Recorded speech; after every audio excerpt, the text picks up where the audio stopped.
दोस्तों,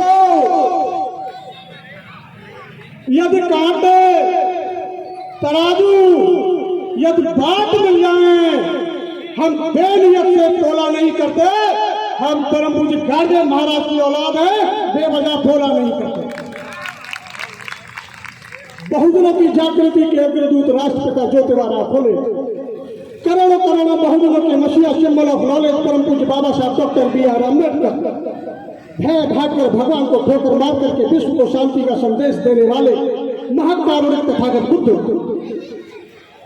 और आधुनिक भारत में शोषित पीड़ित मजलूम गरीब की आवाज, उनके रहनुमा गार्जियन महाराज के चरणों में कोटि कोटि नमन। और नमन करता हूं इस बहुजन समाज में जन्मे समस्त गुरु वीर पुरुष वीर वीरांगनाएं, जिन्होंने अपनी जान की कुर्बानी देकर के इस बहुजन समाज को जिंदा रखा, उनके चरणों में कोटि कोटि नमन।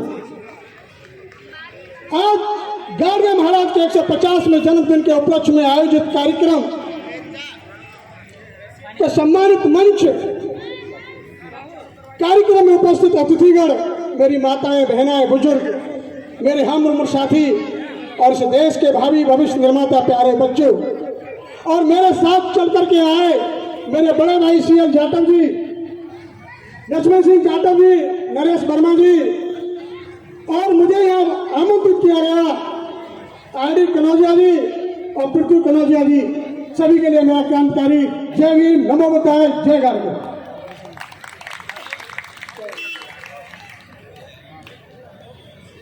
सम्मानित साथियों, जैसा कि हम गार्गियन महाराज का 150वां जन्मदिन मना रहे हैं, मुझसे दूर बहुत सारे वक्ता आए, उन्होंने अपनी अपनी बात बड़ी शालीनता के साथ रखी, लेकिन जो बात होनी चाहिए थी वो बात नहीं हुई।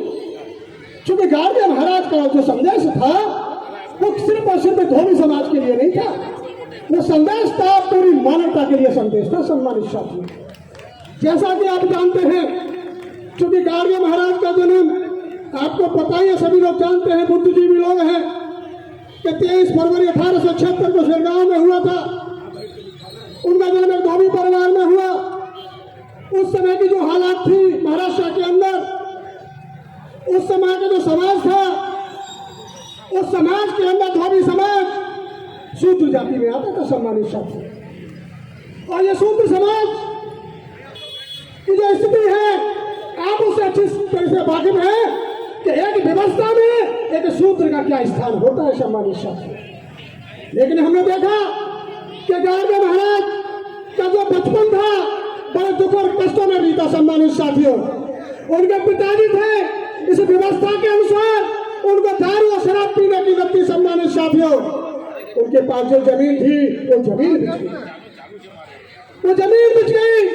वो जमीन बेचने के बाद उनके जो पिताजी थे झिंगराज जी, उनको अपने साड़ू भाई के यहाँ ले गए कोतेपुर, और कोतेपुर में ही झिंगराज जी का विवाह हुआ। वहां के बाद 6-7 साल की उम्र थी गार्गियन महाराज की, और उनको लेकर के उनकी ननिहाल दापरे ले जाया गया। सम्मानित साथी, और दापरे में उनका मामा के नाना के यहाँ पालन पोषण हुआ। और सम्मानित साथियों, उस समय बड़ी व्यवस्था थी, साहूकारी व्यवस्था थी, सामंतवादी व्यवस्था थी। इस देश के अंदर साहूकार और सामंतवादियों ने इस देश के जो मूल निवासी लोग थे उनका शोषण किया रखा था। सम्मानित साथियों, लेकिन देखते हैं कि जब गार्गियन महाराज बड़े होते हैं, जब गार्गियन महाराज आगे बढ़ते हैं, उन्होंने सामंतवादी व्यवस्था के खिलाफ, ये शोषण की व्यवस्था के खिलाफ विद्रोह कर दिया। सम्मानित साथियों, और विद्रोह करने के बाद वो एक राह पर निकल गए, वो एक राह पे निकल गए। उन्होंने जब अपने आप में महसूस किया कि इस व्यवस्था का कारण क्या है, मेरा समाज गुलाम क्यों है, मेरा समाज पीड़ित क्यों है, मेरे समाज पर अत्याचार क्यों होता है, मेरे समाज का शोषण क्यों होता है, तो शोषण से मुक्ति दिलाने के लिए इस देश के अंदर उन्होंने सफाई अभियान चलाया। सम्मान, उन्होंने केवल झाड़ू लगा के गलियां साफ नहीं की, नदियां साफ नहीं की, मोहल्ला साफ नहीं किए, उन्होंने साफ किया इस देश के अंदर जो हजारों सालों से मानसिक गुलामी थी, उस गुलामी से आजाद कराने की सफाई का काम किया। सम्मानित साथी, यह था गार्गियन महाराज का संघर्ष। लेकिन हम गार्गियन महाराज को सिर्फ एक दिन जयंती मनाते हैं क्या? एक दिन जयंती मना महाराज का जो सपना था, जो कारवा था, क्या पूरा हो जाएगा? सिर्फ एक दिन मनाने से पूरा होने वाला नहीं है। और एक बात और मैं नोटिस कर रहा हूं, मैं अलीगढ़ से चल करके आपके बीच में आया हूं सम्मानित साथी, मैं एक बात और महसूस कर रहा हूं कि गाड़गे महाराज की जयंती सिर्फ धोबी समाज ही मनाता है। जब तक इस देश के अंदर गाड़गे महाराज की जयंती सिर्फ धोबी समाज मनाता रहेगा, गाड़गे महाराज कभी महापुरुष नहीं बनता। क्योंकि महापुरुष की कोई जाति नहीं होती, महापुरुष का कोई धर्म नहीं होता। महापुरुष महापुरुष होता है, उसे हम जाति के दायरे में नहीं बांधते। हमने देखा है हमारा धोबी समाज उनको सिर्फ एक जाति तक सीमित रखना चाहता है। मेरे भोले लोगों, समाज के सम्मानित साथियों, मैं आपसे हाथ जोड़ के विनती कर रहा हूं, जो गलती महाराज ने की, जो गलती चमारों ने की, वो गलती आप लोग मत करना सम्मानित साथियों। क्योंकि इस देश के अंदर बाबा साहब अम्बेडकर पैदा हुए और बाबा साहब अम्बेडकर ने इस देश के अंदर समस्त समाज के लिए काम किया, लेकिन कुछ जातियों ने सिर्फ उनको अपना तक बना लिया। दलितों के मसीहा, दलितों के रहनुमा, उन्होंने सिर्फ दलितों के लिए काम नहीं किया, उन्होंने काम किया पूरी मानवता के लिए काम किया। और वही काम किया गाड़गे महाराज ने। गाड़गे महाराज ने किसी जाति के लिए काम नहीं किया सम्मानित साथियों, गाड़गे महाराज ने काम किया पूरी मानवता के लिए काम किया था, पूरी मानवता के जागरूक करने का काम किया सम्मानित साथियों। लेकिन हम गाड़गे महाराज से संदेश नहीं ले पाए। अभी संचालक महोदय थे, उन्होंने स्टार्ट करने की बात कही, उन्होंने कहा कि किसी की आस्था को ठेस नहीं लगनी चाहिए। मंच के माध्यम से कोई ऐसी बात मत कह देना कि किसी की आस्था को ठेस लगनी चाहिए। अरे मेरे संचालक महोदय, उनकी आस्था इतनी कमजोर है कि एक वक्तव्य से आस्था कमजोर हो जाती है। अरे हमारी आस्था को देखिए, हजारों सालों से पीड़ित हैं, हजारों सालों से जुल्म सह रहे हैं, हजारों सालों से जाति सह रहे हैं, हमारी आस्था का कुछ नहीं। इसलिए मैं कहना चाहता हूं कि किसी भी बात पर होती शिकायत हो तो हो जाए, जो ठाना है करेंगे हम, हिमाकत हो तो हो जाए। न मनवादी अब मंजूर है हमको, जागरूक समाज हो मेरा, बगावत हो तो हो जाए। सम्मानित साथियों, गाड़गे महाराज से हमने क्या सीखा? सिर्फ जयंती मना ली, आरती की, अगरबत्ती लगाई, चले गए। जब तक किसी महापुरुष से आप उनसे प्रेरणा नहीं लेंगे, उनके विचारों को आत्मसात नहीं करेंगे, उनके बताए हुए रास्ते का अनुसरण नहीं करेंगे, तो महापुरुष खत्म हो जाता है। क्योंकि महापुरुष जिंदा रहता है विचारधारा से, और विचारधारा का जब तक प्रचार प्रसार न हो, आदान प्रदान न हो, तो विचार मर जाता है। और जिस दिन विचार मर जाता है उस दिन महापुरुष मर जाते हैं। सम्मानित साथियों, बहुत बहुत साधुवाद देता हूँ मैं मानवर काशीराम जी को, जिन्होंने हमें गाड़गे महाराज से परिचित कराया। सम्मानित साथियों, बहुत बहुत साधुवाद देता हूँ उस वीर पुरुष को, उस बहुजन नायक को, कि जिन्होंने भारत के समस्त महापुरुषों से हमको परिचित कराया। अभी बात आ रही थी कि हाथ पर रोटी रख के खाओ, लेकिन अपने बच्चों को जरूर पढ़ाओ। आपको पता है ये बात कहां से आई थी? एक घटना सुनाता हूं मैं गाड़गे महाराज की जीवन की। गाड़गे महाराज एक गांव से जा रहे थे, उस गांव में एक महार का घर था।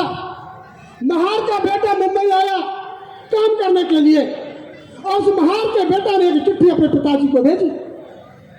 जब पिताजी के पास चिट्ठी पहुंची तो उस गांव में एक कुलकर्णी के अलावा कोई दूसरा पढ़ा लिखा नहीं था। जब वो कुलकर्णी के पास पहुंचा कि सब चिट्ठी पढ़ी है, उन्होंने कहा पढ़ तो दूंगा लेकिन मेरी लकड़ी फाड़नी पड़ेगी। उस मजलूम ने, उस कमजोर महार ने उन लकड़ियों को फाड़ा। सम्मानित साथियों, वो परेशान हो गया, लकड़ी फाड़ के बैठ गया। उसने कहा सब चिट्ठी पढ़ दीजिए। बोला नहीं, और लकड़ी पढ़िए, ये फाड़नी पड़ेगी आपको। वहां से गाड़गे महाराज जा रहे थे। जब गाड़गे महाराज जा रहे तो उन्होंने देखा कि क्या हुआ। उन्होंने पूछा क्या हुआ। उन्होंने कहा साहब मेरे बेटे की चिट्ठी आई है, मैं कुलकर्णी जी को बोल रहा हूँ, कुलकर्णी जी कह रहे लकड़ी फाड़ दे, लेकिन मेरा वजूद नहीं कह रहा है, मेरे में हिम्मत नहीं है कि मैं ये लकड़ी फाड़ सकूं। देखिए ये है हमारा धोबी समाज, जिसे हम बहुजन नहीं भोजन समाज कहते हैं। जब विचारधारा की बात आ रही है तो लोग यहाँ से निकल के खाने पे, अरे मेरे समाज के लोगों, एक दिन नहीं खाओगे तो मर नहीं जाओगे। सम्मानित साथियों, ये विचार नहीं आएंगे, ये ज्ञान सिंह दोबारा नहीं आएंगे, ये R D Kanaujia, R C C L Jatav और ये पृथ्वी कनौजिया दोबारा आने वाले नहीं है। सम्मानित साथी, तो जब बात उन्होंने कहा कि लकड़ी में बात, तो गाड़गे महाराज बड़े दीन, बड़े भोले थे, बड़े दयालु थे। मैं तो उन पर तथागत बुद्ध की झलक देखता हूँ, तथागत बुद्ध की। उन्होंने कहा कि लकड़ी मैं फाड़ता हूँ, लकड़ी फाड़ी और उन्होंने कहा कि भाई अब पढ़, लेकिन उसने फिर भी नहीं पढ़ी। बोले नहीं पढ़ी तो चिट्ठी हमको वापस दी। और वो चिट्ठी लेके वो महार और गांव के दोनों साथ में जा रहे थे। तो वो एक चर्चा कर रहे थे कि तू भी पढ़ा लिखा नहीं है बाबा और मैं भी पढ़ा लिखा नहीं हूँ। अगर हम दोनों में एक पढ़ा लिखा होता तो आज चिट्ठी को जरूर पढ़ लेते। इसलिए उन्होंने कहा था कि इस देश के अंदर, इस समाज के अंदर शिक्षा का बहुत बड़ा महत्व है। इसलिए कहा था कि घर के बर्तन बेच दो, थाली बेच दो, हाथ पर रोटी रख के खाओ, लेकिन अपने बच्चों को जरूर पढ़ाओ सम्मानित साथी। ये बात वहां से निकल करके आती है। लेकिन हमने देखा है कि अब जो गाड़गे महाराज की बहुत सारी कहानियां हैं, मैं यहाँ सुनाऊंगा तो पूरी रात निकाल दूंगा। बहुत सारी घटना है गाड़गे महाराज की, क्योंकि जो हमारा समाज था, धोबी समाज, बहुत बड़े अंधविश्वास पाखंड में व्यक्त था, लिप्त था। ये घटना है उनके जीवन की। उनकी पहली बेटी हुई, क्या नाम था, अलोकाबाई। पहला बच्चा पैदा हुआ अलोकाबाई। तो लोग बार, या महाराष्ट्र के अंदर एक प्रथा है, जैसे हमारे यूपी में होती है, छठ करते हैं, इधर बारहवां करते हैं। तो ये प्रथा थी कि जब बच्चे का नामकरण होता था तो मुर्ग, बकरा और दारू चलती थी। जब तक बकरा दारू नहीं चलेगी हमारे धोबी समाज में, जब तक उसका नामकरण नहीं माना जाता था। सम्मानित साथियों, मेरे गाड़गे महाराज ने सीधा विरोध किया कि इस देश के, मेरे घर में बकरा नहीं कटेगा, मुर्गा नहीं कटेगा, दारू नहीं चलेगी। और उन्होंने साधारण रूप से इस काम को किया सम्मानित साथियों, और बिल्कुल सादा तरीका से उन्होंने इस काम को किया। तो क्या हमने उनसे संदेश लिया? क्या गाड़गे महाराज ने कभी धूनी रमाई? क्या गाड़गे महाराज ने कभी तिलक लगाया? क्या गाड़गे महाराज ने कभी माला लगी? क्या गाड़गे महाराज ने कभी मंदिर गए, कहीं माथा टेका? कहीं नहीं किए। और हम लोग एक गलती और करते हैं कि गाड़गे महाराज को संत बोलते हैं। देखो भैया, समझ रहे हो?